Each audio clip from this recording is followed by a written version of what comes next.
Buenos días a todos. Vamos a dar inicio a esta ponencia. Gracias por acompañarnos otro jueves a nuestras sesiones de educación médica continua. La sesión de hoy es sobre el tema actualizaciones en COVID y COVID prolongado por el doctor Yuri Alfonso Roldán Aragón, quien es médico internista, infectólogo, catedrático de la Facultad de Medicina y Cirugía y adscrito al Departamento de Epidemiología en el Hospital General Aurelio Valdivieso. Bienvenido, doctor. Muchas gracias. Le cedo el micrófono. Sí, gracias. Buenos días. A ver aquí. Bueno, muy bien, pues gracias por invitarme a hablar acerca de COVID. Algunas actualizaciones en cuanto a cómo se viene comportando el virus, ¿verdad? En los últimos meses. Eh, Voy a apagar la cámara. Y acerca de pues la evidencia que ha surgido acerca de el COVID prolongado, ¿verdad? Que pues ha sido difícil clasificarlo. Existen muchas definiciones a nivel global y por lo tanto pues ha sido difícil estudiarlo. Pero bueno, vamos a presentar algo de lo que se tiene en la actualidad. Vamos a ver, aquí vamos a la página. Bueno, pues como ustedes saben y vivieron, acabamos de atravesar una pandemia, ¿verdad? Y pues según datos oficiales se estima que provocó alrededor de 7 millones de muertos. Sin embargo, pues sabemos que existe gran subregistro. En realidad se estima que fueron 20 millones de muertos a nivel mundial. Eh, yo pienso que fue algo muy similar a la influenza española, aquella que se vivió en 1918. Esa epidemia, se dice, mató alrededor de 50 millones de personas. Sin embargo, pues COVID, a pesar de que mata menos, pero también en la actualidad pues dispusimos de oxígeno, ¿verdad? Mucha gente recibió oxígeno en sus domicilios o en los hospitales. La ventilación mecánica, todo esto pues salvó muchas vidas, ¿no? Que de otra manera pues no hubieran sobrevivido. Y por eso pienso que pues fue algo muy parecido. En México, los muertos oficialmente son alrededor de 350,000, pero se estima que en realidad fueron 750,000 muertos. ¿Y cómo es que esto impactó en la expectativa de vida, ¿no? En general, las mujeres, pues se dice que disminuyó la expectativa en 3,5 años y en hombres alrededor de 6 años. También algo que se vio es que los hombres pues desarrollaban cuadros más agresivos, ¿no? Que podría tener relación pues con las hormonas y vías de inflamación más intensas, ¿no? En el género masculino. Aquí vemos pues un esquema del virus, ¿verdad? Como saben, pues es un virus ARN que posee unas espigas grandes en su superficie que semejan una corona y de ahí el nombre de esta familia de los coronavirus. Pues no fue la primera epidemia, como vamos a ver, pues es un virus que viene mutando. No fue la primera epidemia relacionada a los coronavirus. Ya en el 2002, 2003 tuvimos el SARS-CoV-1, ¿verdad? Y 10 años después tuvimos el MERS, ¿no? Y ahora 10 años después, 8 años después aparece el SARS-CoV-2. Entonces se piensa que estos virus, pues uno de los peligros que hemos tenido en las últimas décadas es precisamente estos cambios que sufren esta familia de virus y se piensa que vaya a ser pues la próxima epidemia, pandemia pueda estar relacionada con esta familia, aunque bueno, pues también sabemos que influenza viene mutando, viene recombinándose y ahorita pues hemos tenido este año brotes importantes de influenza H5N1 y bueno, pues ahí entre ellos dos están disputando quién va a ser el siguiente protagonista en la pandemia. Aquí vemos el virus, el SARS-CoV-2, ¿verdad? Vemos esta espiga que tiene y vemos las células que poseen este receptor AC2, ¿verdad? De la enzima convertidora de angiotensina 2. Estos receptores, pues es el receptor celular para este virus y lo tenemos ampliamente distribuido, pues en los órganos de nuestro cuerpo. De ahí que el COVID-19, pues es una enfermedad sistémica, multisistémica, que afecta prácticamente todos los órganos y por esto es tan variada, la sintomatología y los síntomas también relacionados al COVID prolongado. Algo que hemos estado viendo, ¿verdad? A lo largo de toda esta epidemia, pandemia, es que el virus muta continuamente. Para fines prácticos, cada vez que se replica está mutando y uno de sus principales antígenos ha sido la espiga. Y precisamente estas mutaciones, muchas de ellas se dan en este segmento. Em, y bueno, pues algo que caracteriza es que cuando uno se enferma y desarrolla anticuerpos contra estos epítopos, ¿verdad? De la espiga, pues resulta que el virus ya mutó y entonces esos anticuerpos neutralizantes pues pierden efectividad, ¿no? De ahí que pues nos estemos enfermando continuamente y que las vacunas pues pierdan efectividad, como vamos a ver más adelante. Algo que vimos, ¿verdad? Es cómo apareció el virus ancestral, ¿verdad? Allá a finales de 1919. Y a lo largo de todo este tiempo, pues ha venido mutando precisamente estas mutaciones que les comento. Se vienen presentando y pudimos ver, pues, cómo fueron surgiendo diversas variantes con Porque el mutaciones pobre paciente no tiene para dónde hacerse. que burlaban precisamente la inmunidad, que en ocasiones lo hacían más, más virulento. Por acá, por este 2021, aparece esta, ¿verdad? Aparece Delta, que característicamente burla la inmunidad, ¿no? Que habíamos logrado ya con las vacunas. Y luego más tarde aparece en noviembre del 2021 aparece Omicron, ¿no? Aquí donde vemos BA1. Y Omicron tiene, pues, tuvo la característica de ser muy contagioso, coincide con la cuarta ola, muchos enfermamos en esa cuarta ola, pero que afortunadamente este virus, pues, no invadía porciones más bajas de nuestro aparato respiratorio, por lo tanto causaba menos neumonía y menos complicaciones. Y entonces todo lo que hemos estado viendo en en los últimos años, pues es precisamente el predominio de Omicron y sus subvariantes. El virus pues sigue mutando. Aquí lo vemos, vemos el ancestral al principio, ¿verdad? Y vemos cómo se fue diversificando, vemos las diversas variantes, delta, alfa, beta, iota, que fueron apareciendo con características especiales, ¿no? No era raro escuchar que pues ya en Brasil apareció una nueva variante y que en Sudáfrica apareció otra y así fueron surgiendo. Y vemos arriba cómo aparece Omicron, como pueden ver, y prácticamente por su alta contagiosidad es la que empieza a predominar. Y es ahorita pues donde estamos viendo todas sus subvariantes, ¿no? Esto vino a cambiar la epidemia en cuanto a afección, ¿verdad? De enfermedades graves. Aquí vemos nuevamente, vemos aquí cómo está subrayado, aparece Omicron. Y estas son pues las últimas subvariantes de Omicron que se vienen identificando.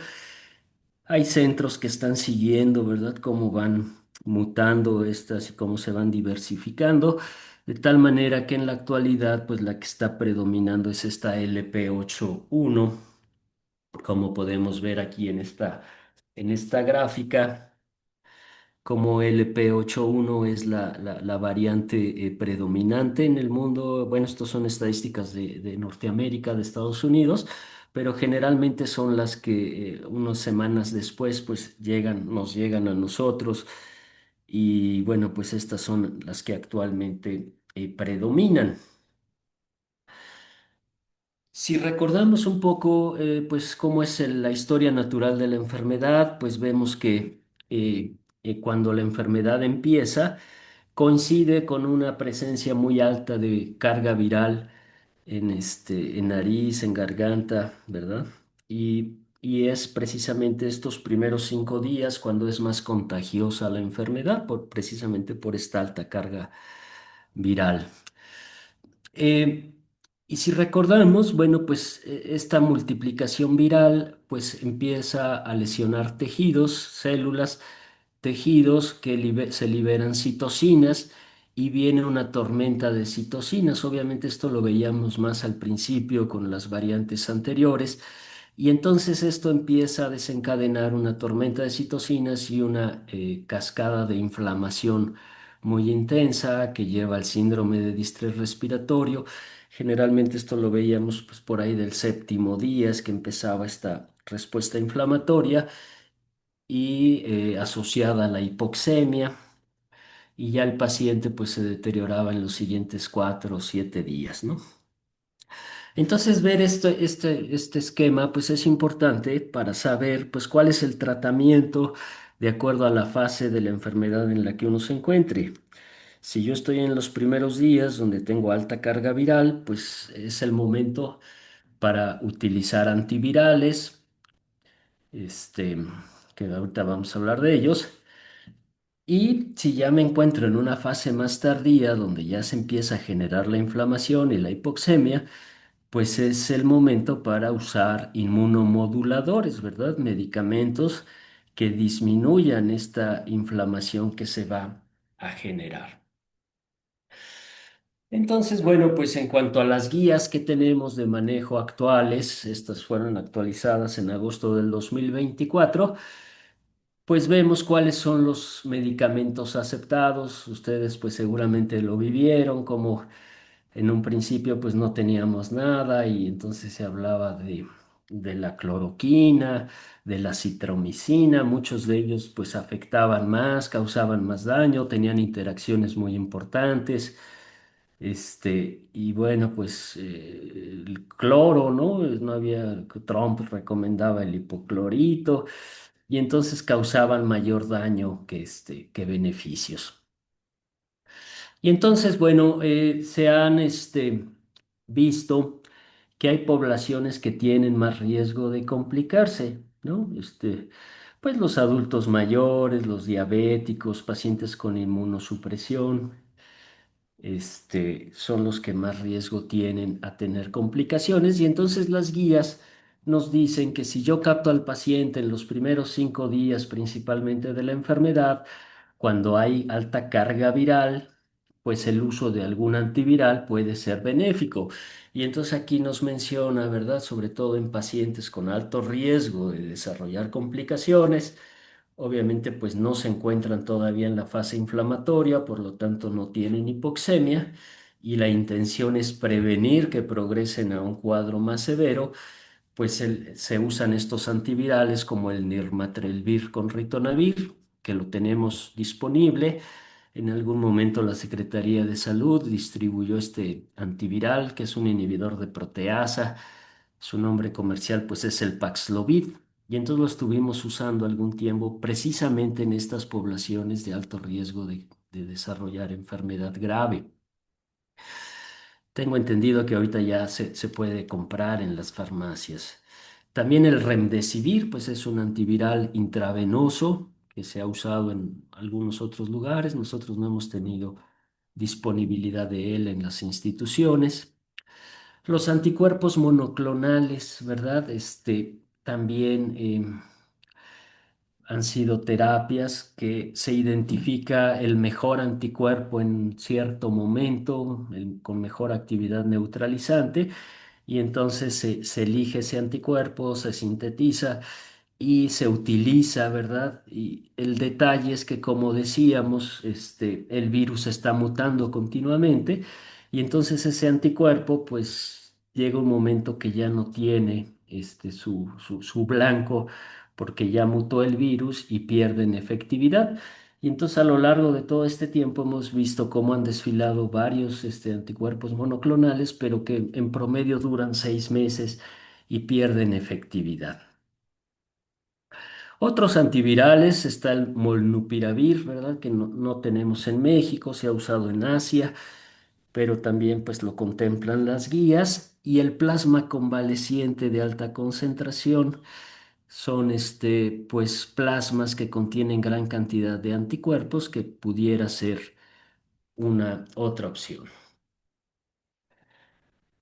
Es importante mencionar que el uso de esteroides, esto pues lo hemos visto mucho y también con malos resultados, es que la gente cuando va buscando atención, a veces no ha sido raro pues que la farmacia del ahorro, similares, cuando uno llega con un cuadro gripal, pues muchos de los esquemas que son utilizados frecuentemente pues comprenden ceftriaxona y dexametasona en personas que pues están empezando, que no tienen desaturación y lo que se ha visto es que el uso de esteroides en estas fases, en lugar de ayudar, pues pueden provocar que el virus se replique en mayor cantidad y entonces se desarrolle un cuadro más severo.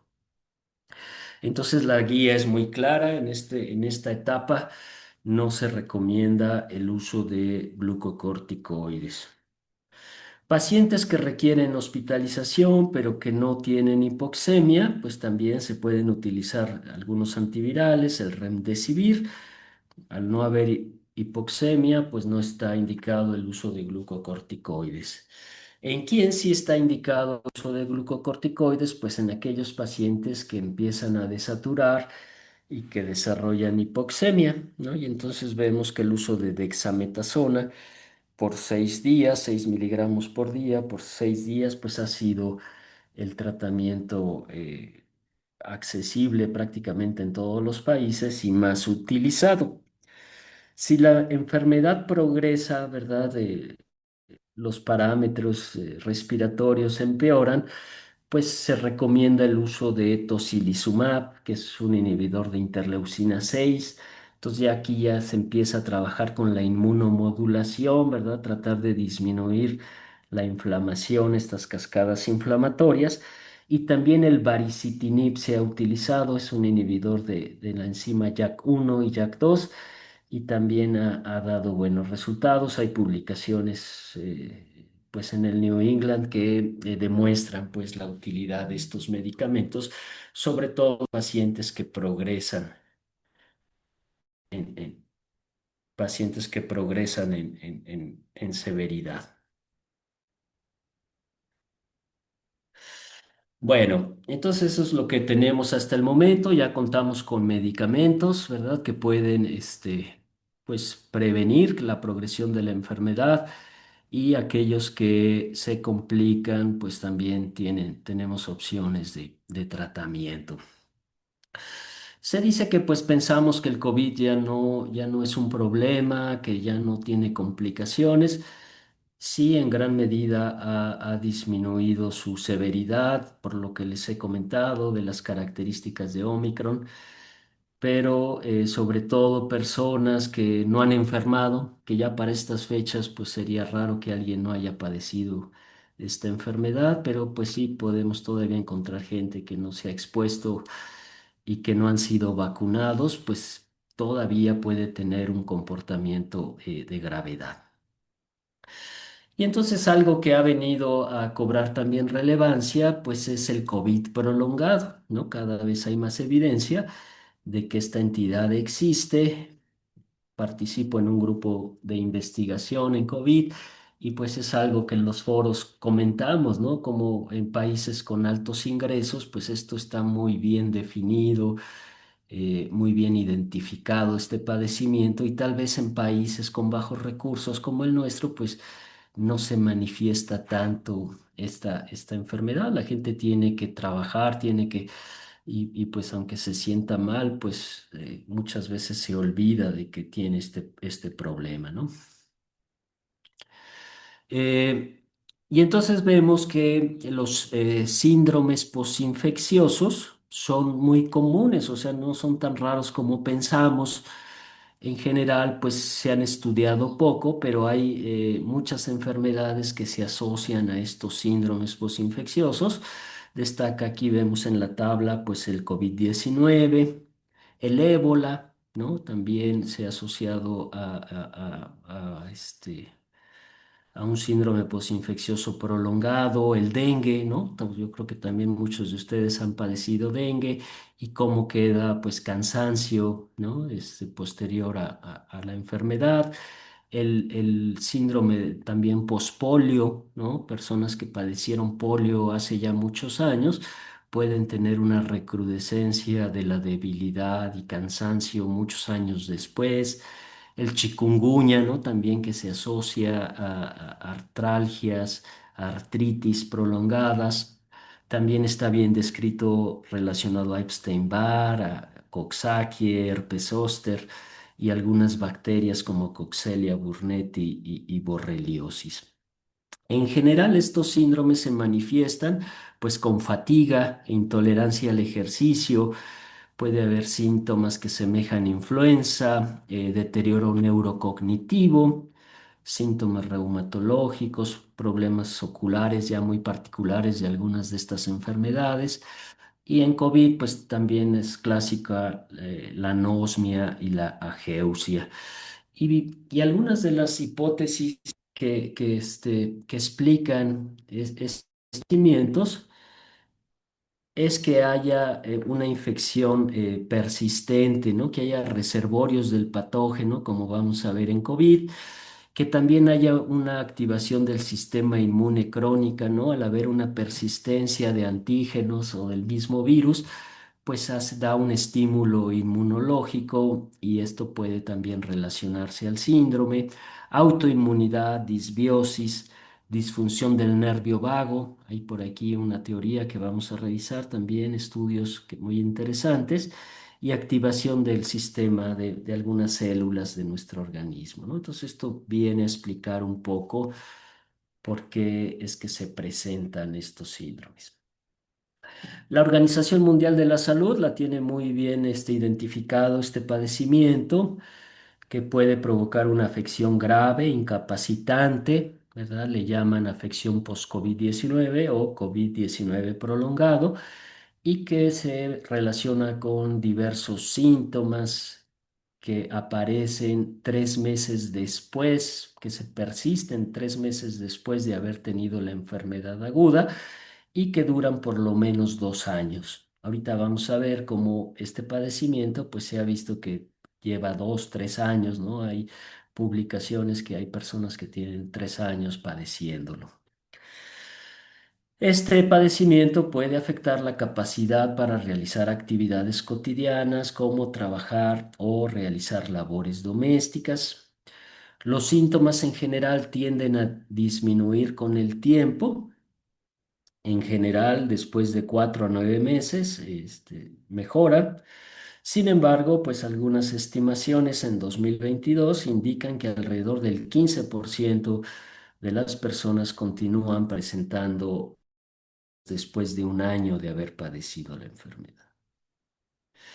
Y entonces hay estudios realizados en todos los contextos, ¿verdad?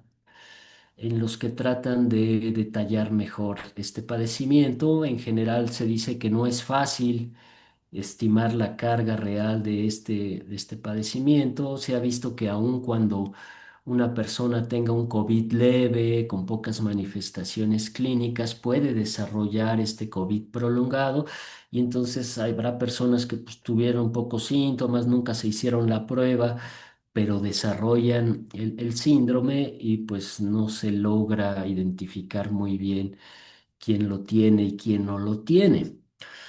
Pero de acuerdo a estadísticas del CDC, alrededor del 7% de los adultos lo desarrollan y hasta el 1,5% de los niños también, ¿no? Entonces esto también cobra importancia. Se ha visto que hay factores de riesgo para desarrollarlo, ¿no? Tener comorbilidades, tabaquismo, obesidad, extremos de la vida. pueden influir, ¿no? Diabetes, hipertensión, pudieran asociarse más al desarrollo.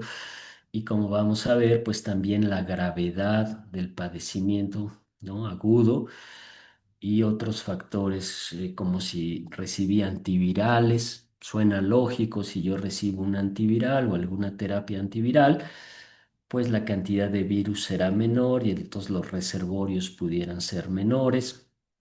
Y el estar vacunado también, como vamos a ver, ya hay evidencia al respecto.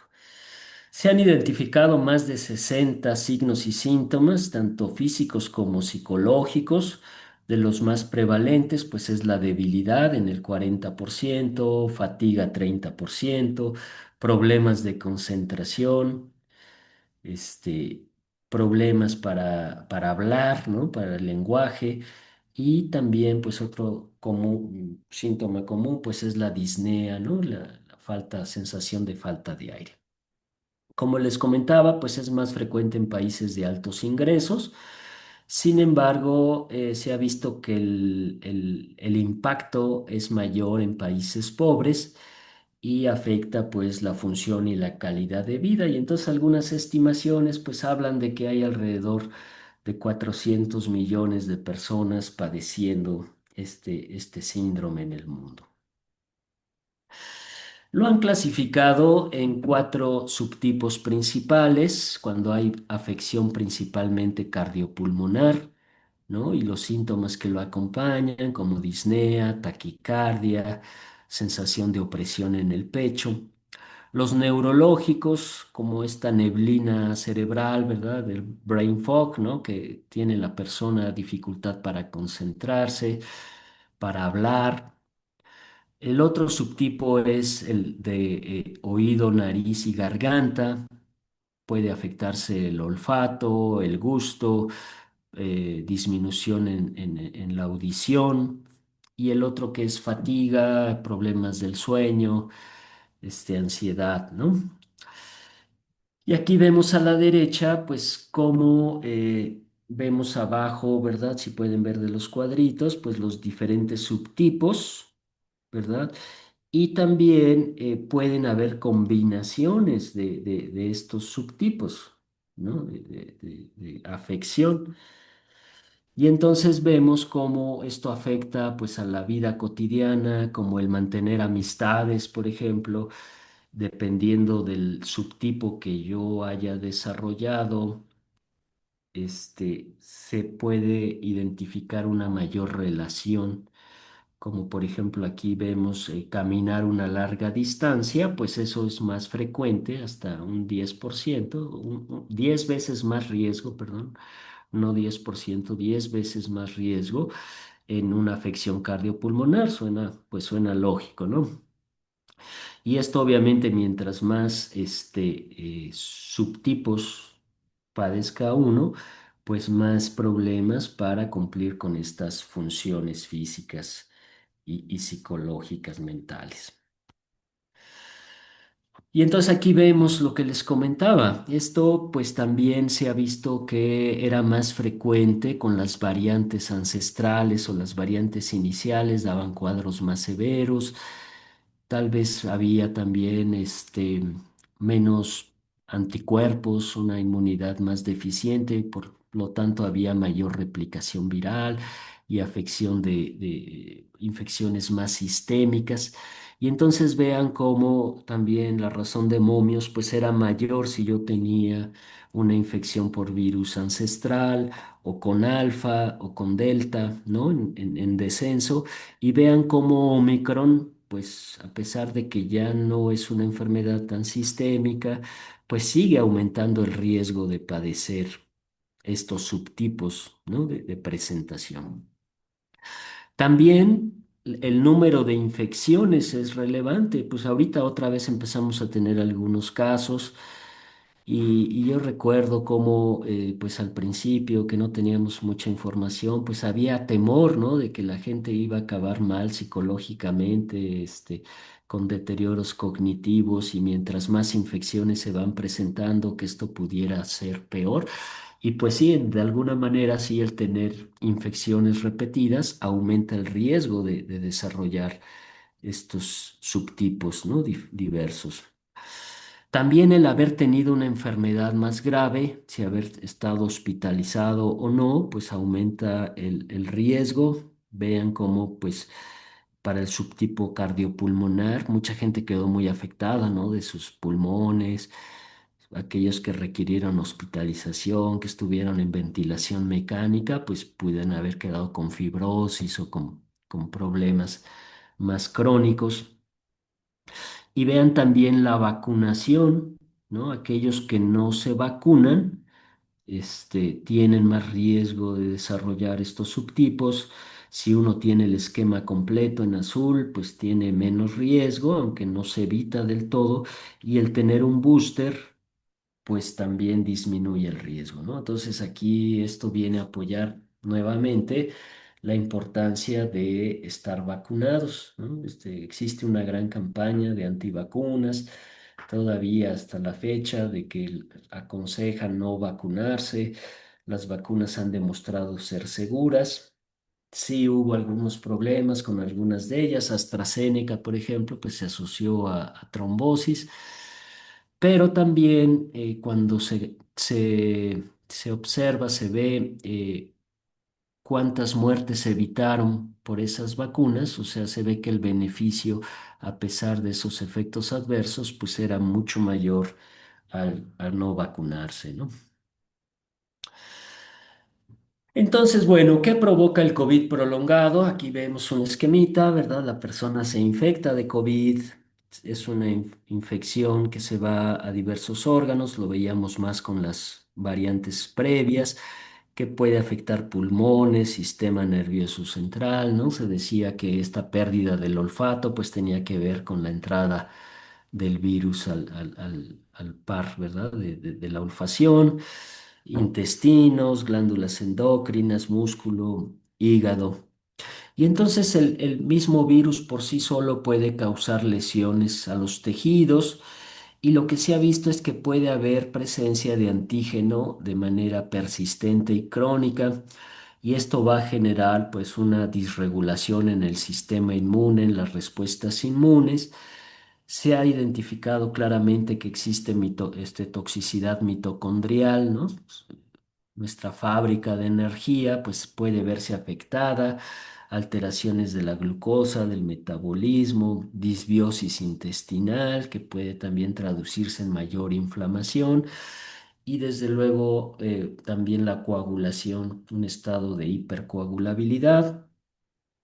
También se ha visto que puede favorecer reactivación de otros virus, principalmente de los virus herpes. Sabemos que una vez que entran estos virus a nuestro cuerpo, pues se quedan para toda la vida, y entonces estos estímulos, estos cambios, ¿verdad? En las células pueden generar su reactivación, autoinmunidad, disfunción de la función de anticuerpos, de linfocitos B y de linfocitos T. Y entonces, pues ya hay varios estudios que han demostrado que puede haber persistencia del virus en los tejidos. Este es un estudio que hicieron con tomografía por emisión de positrones, con radiofármacos, ¿verdad?, que detectan la actividad de linfocitos T.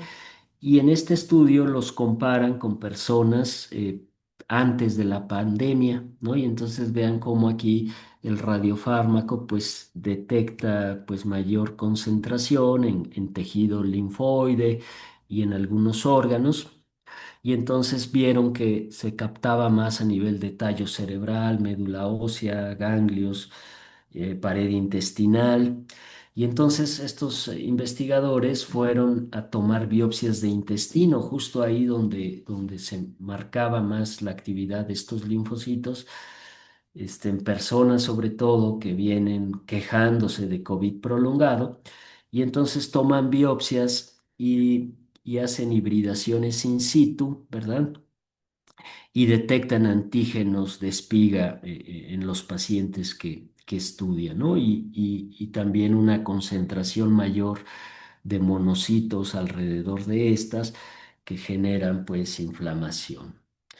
Y esto, como pueden ver, lo demuestran 675 días después de la infección, ¿no? O sea, 2 años después están detectando persistencia de antígenos en intestino y en otros órganos, como vamos a ver.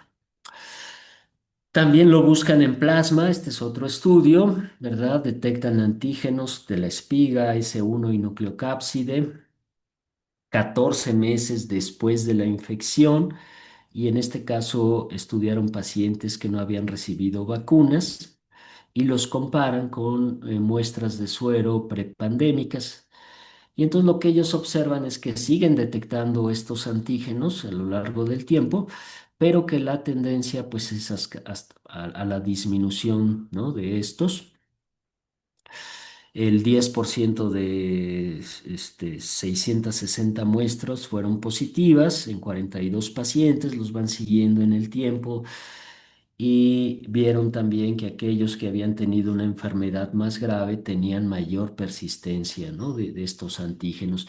Y vean aquí en las gráficas de la derecha cómo pues hacen la comparación antes de la pandemia, 3 y 6 meses después de la enfermedad, 6 a 10 meses, 10 a 14 meses, y siguen detectando. Sin embargo, pues obviamente sigue siendo significativa la presencia de estos antígenos, y la tendencia es a que vayan bajando en el tiempo.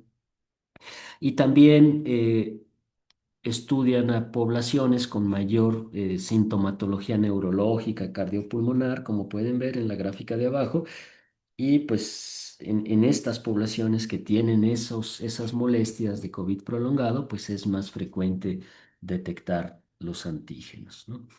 Con P's pues obviamente muy significativos.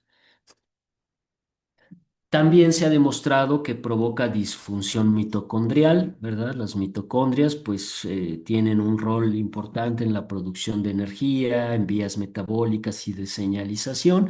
Y aquí en el esquema, en el dibujo, en la imagen, podemos ver los sitios donde actúa el SARS-CoV-2. Se ha identificado que puede tener actividad y provocar esta disfunción a nivel mitocondrial. Otros estudios, en este caso, identificaron que había aumento de algunos marcadores de inflamación en líquido cefalorraquídeo en pacientes con COVID prolongado, y en algunas personas que mueren por otra causa, ¿verdad?, pero que venían padeciendo esto, les toman una biopsia de hueso, meninges, ¿verdad?, y encuentran que hay persistencia de antígenos de la espiga en meninges, en corteza cerebral.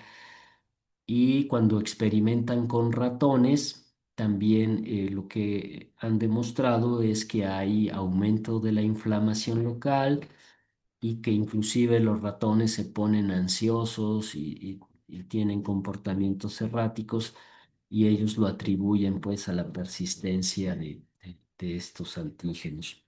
Y algo que vieron en los ratoncitos también es que las vacunas reducen, pero no eliminan la presencia de proteína de espiga en el sistema nervioso central. Y entonces, pues hay varias teorías para explicar pues estas afecciones neurológicas.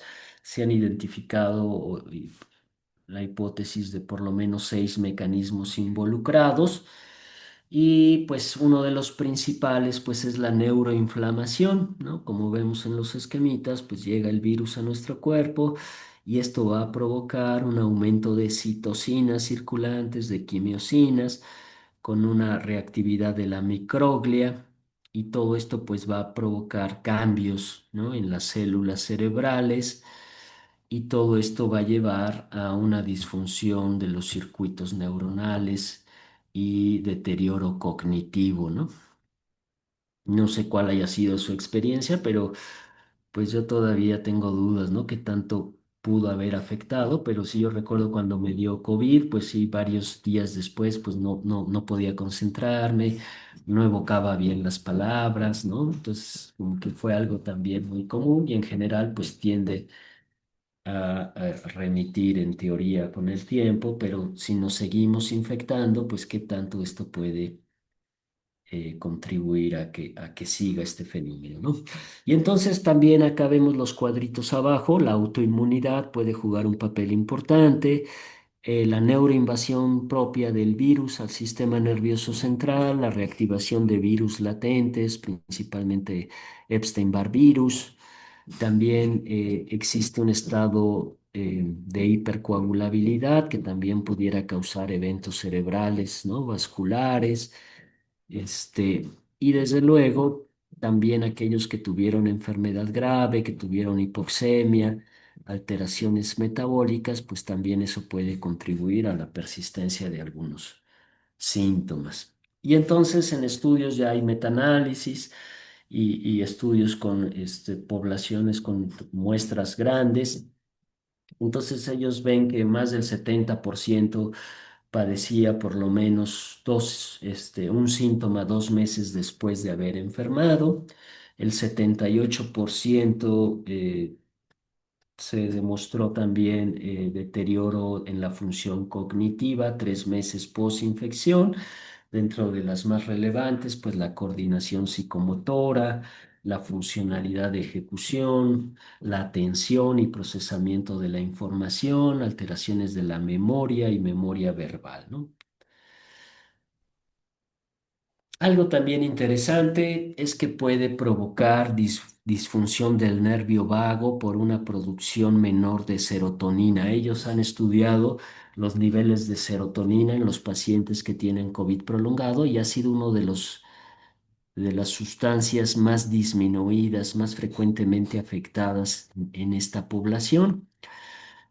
Y entonces se ha visto que esto pudiera ser debido a una disminución en la absorción intestinal de triptofano, que es el precursor de la serotonina, que haya una hiperactivación de las plaquetas y que provoquen trombocitopenia, que es una de las células que almacena la serotonina, y que también pudiera haber un mayor recambio mediado por MAO en, en en el organismo.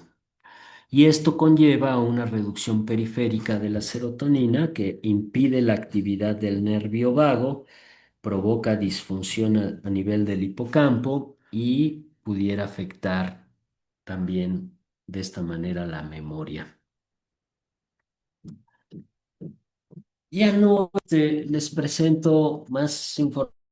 Se ha, se ha- Se ha visto que también pues hay varios biomarcadores que están elevados en estos pacientes con COVID prolongado. También la hemostasia se ve afectada, hay un estado protrombótico, eh, endotelitis, ¿no? Hay también artículos que muestran cómo los endotelios se ven afectados en pacientes con COVID prolongado y todo en general tiene que ver con la persistencia de antígenos virales. Quiero aprovechar la oportunidad también para hablarles un poco acerca de protocolos de investigación que estamos llevando a cabo en el Hospital Dr. Aurelio Valdivieso.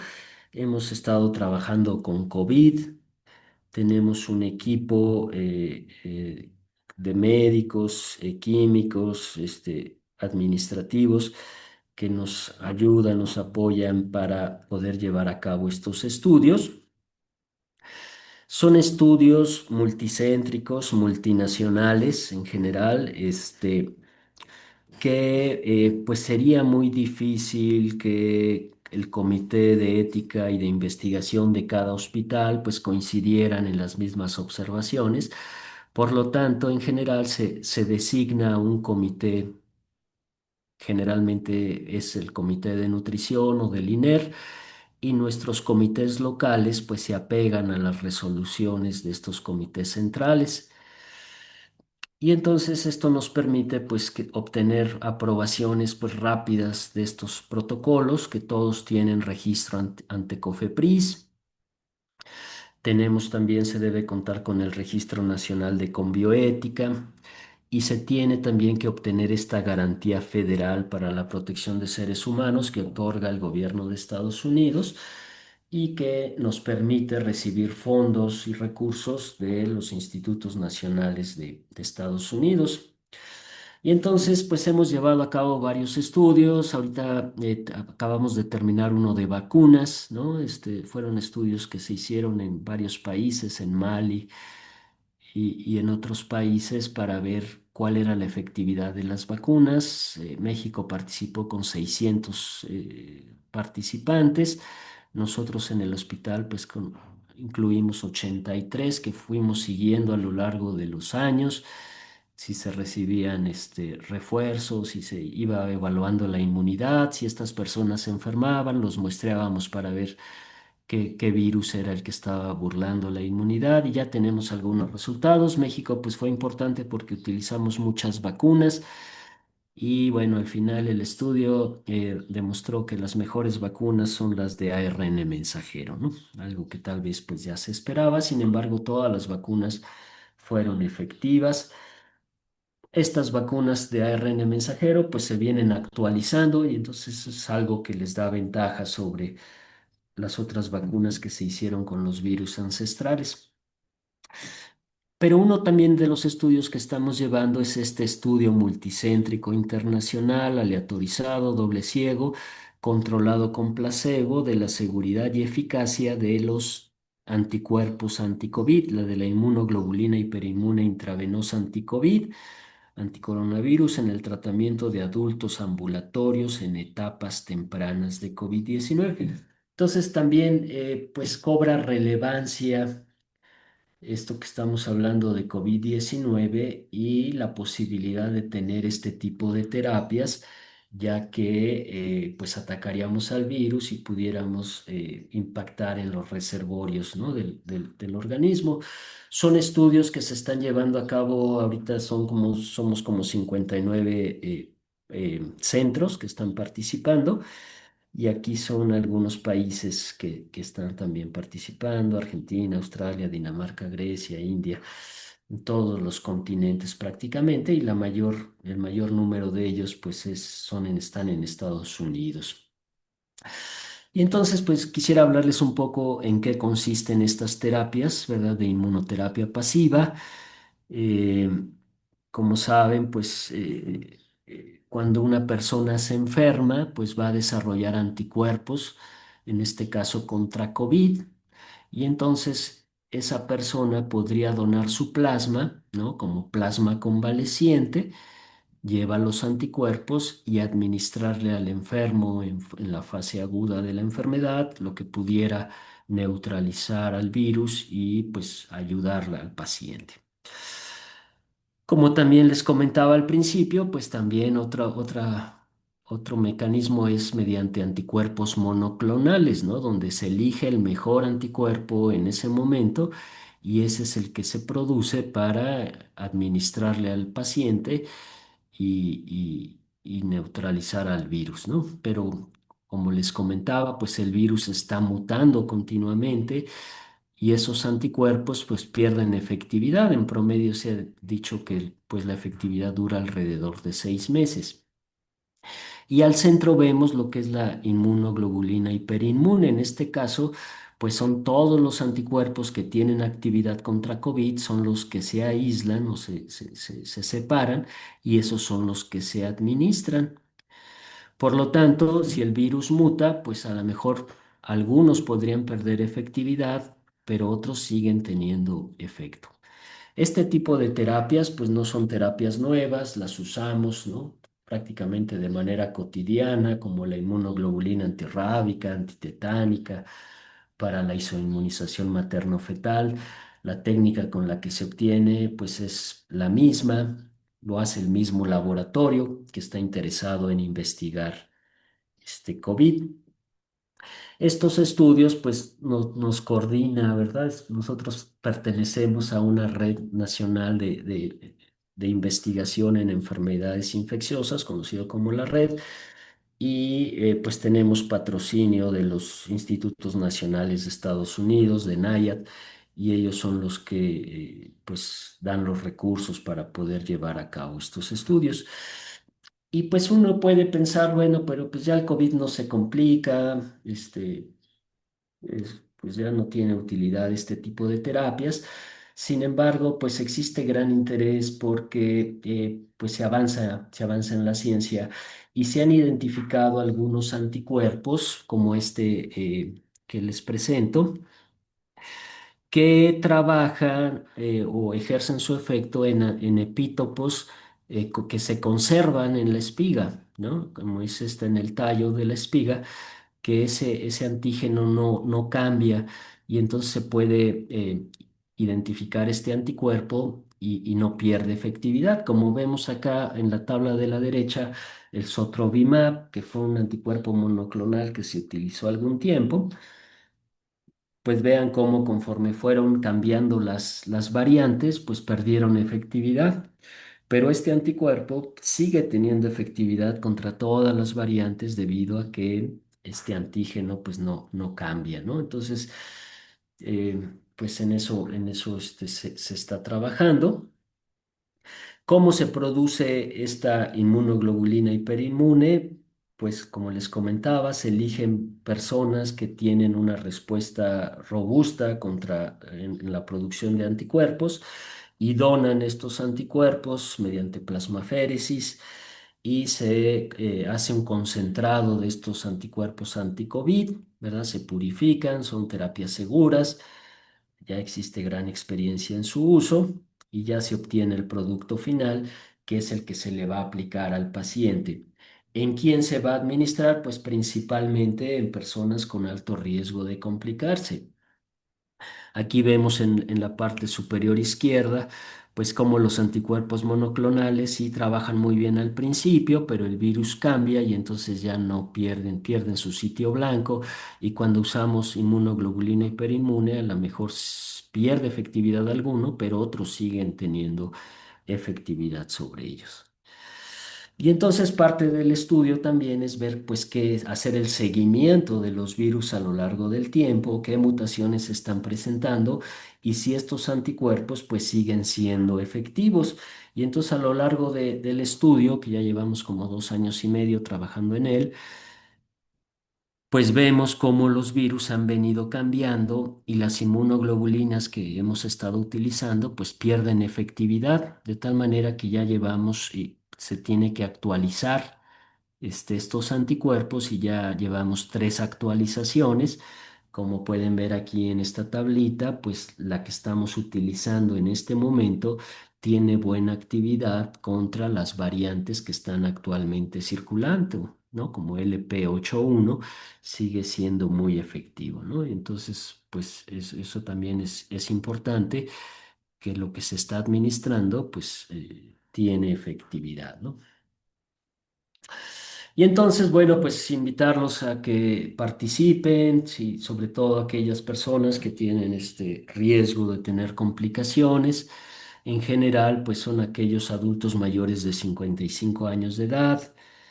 Ha mostrado ser una terapia segura. Actualmente llevamos alrededor de 450 pacientes incluidos y la meta es de 850. Entonces, estamos casi a la mitad del estudio.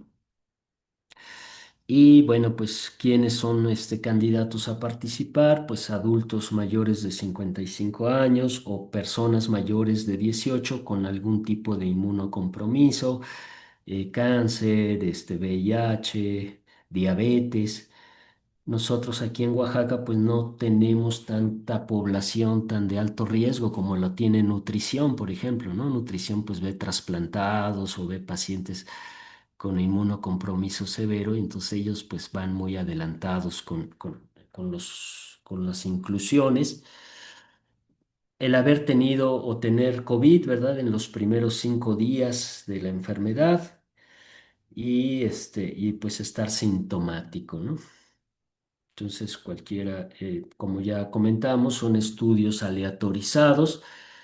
A alguien le puede tocar la inmunoglobulina y a otros les va a tocar placebo. Es doble ciego porque nosotros ni el paciente sabe qué es lo que le está tocando recibir al paciente y pues a todos los cuidamos por igual, ¿no? Se les da un oxímetro, un termómetro y se les va siguiendo.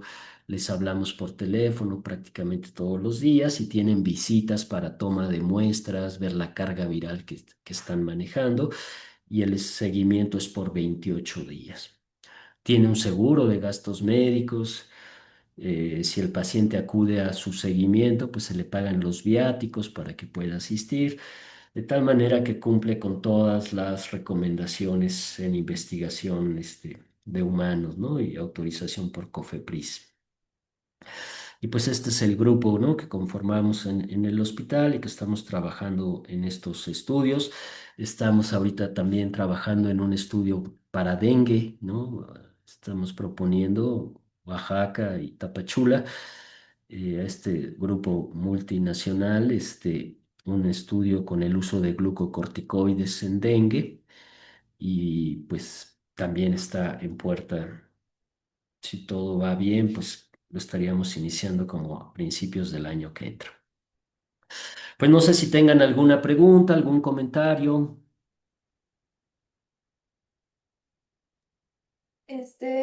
Bueno, si las preguntas las pueden escribir en el chat, por favor.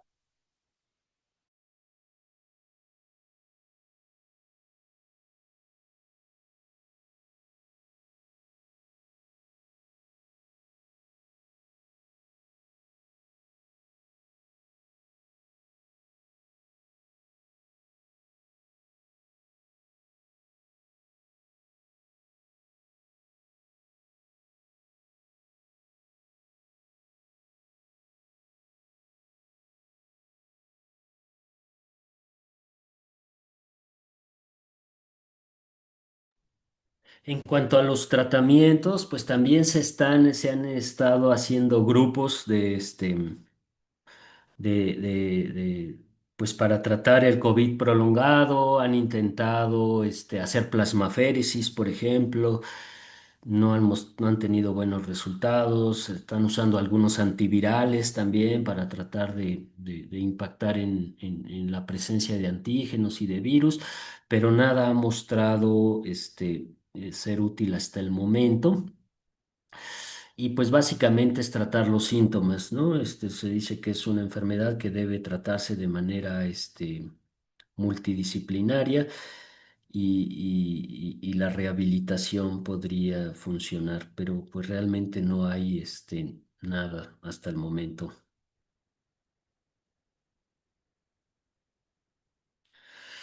Entonces, bueno, pues de las vacunas, que preguntan, las que han mostrado mejor efectividad son las de ARN mensajero.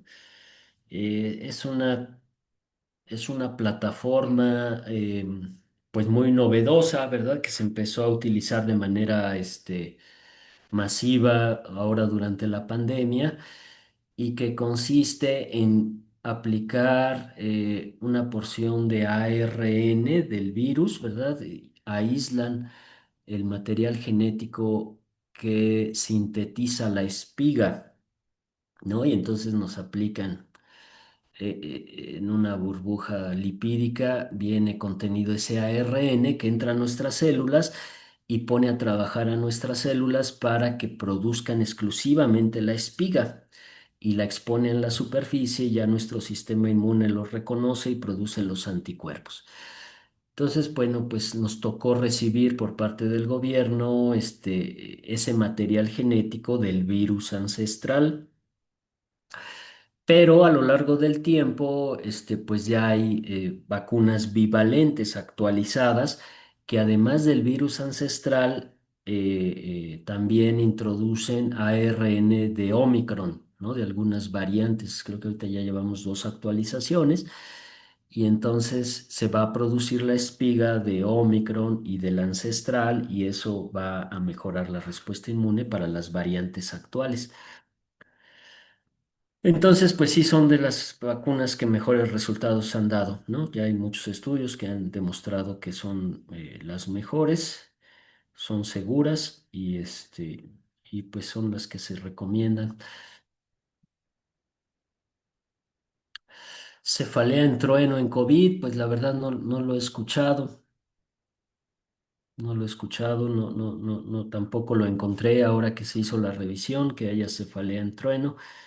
Tal vez habría que considerar otros padecimientos.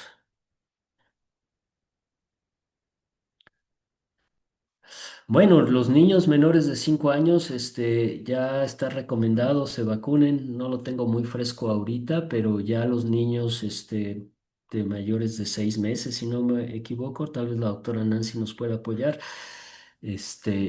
Hay vacunas para niños y ya se recomiendan aplicar. Pues se preocupa uno, ¿no? Yo tengo un bebé ahorita de año y medio, parece que trae COVID ahorita y pues ahorita con este tema uno se empieza a pensar que pues todo esto que estamos comentando y tal vez sí me hace reconsiderar porque pues también hemos pensado que a los niños no les pasa nada pero ya hay experiencia y recomendaciones ya por sociedades pediátricas y esto sobre su recomendación en la aplicación de vacunas en ellos, ¿no?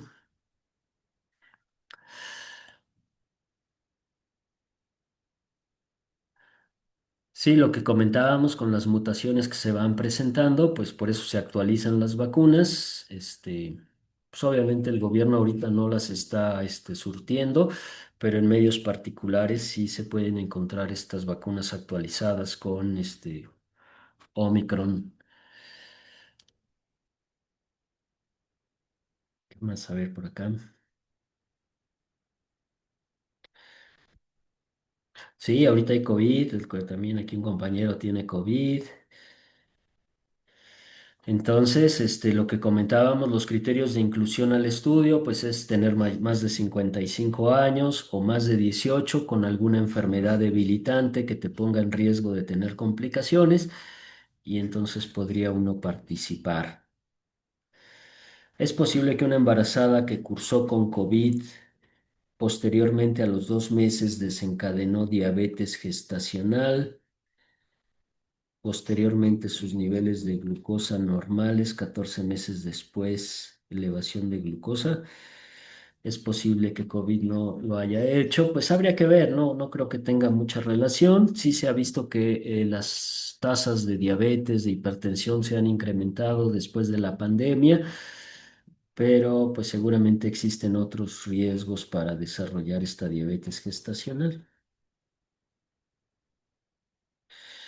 Y aquí preguntan si hay asociación comprobada entre anosmia y afección neurológica. Pues sí, obviamente, pues es afección del par craneal, ¿verdad? El primero, ¿no? Si no mal recuerdo.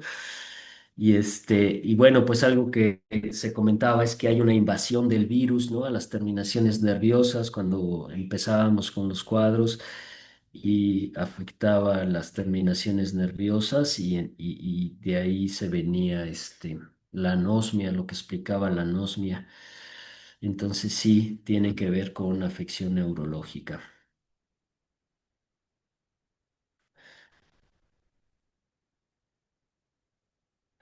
No sé si haya más preguntas.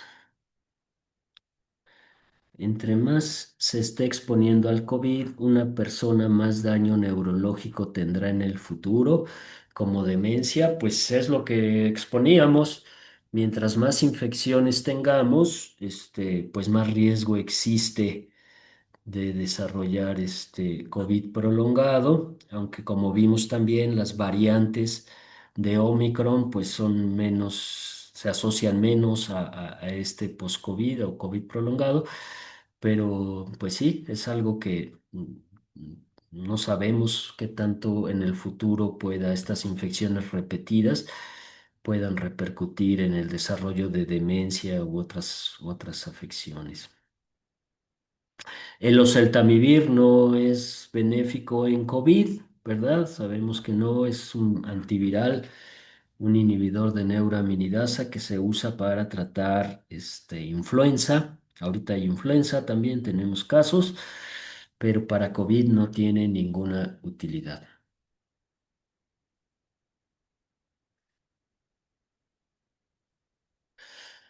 Pues creo que son todas las preguntas. No sé si alguien tenga alguna otra pregunta, comentarios. la persona que tiene COVID en este momento, pues si tiene algún familiar, porque a veces viene por brotes familiares, si tiene algún familiar que pueda ser incluido, pues será bienvenido, lo invitamos.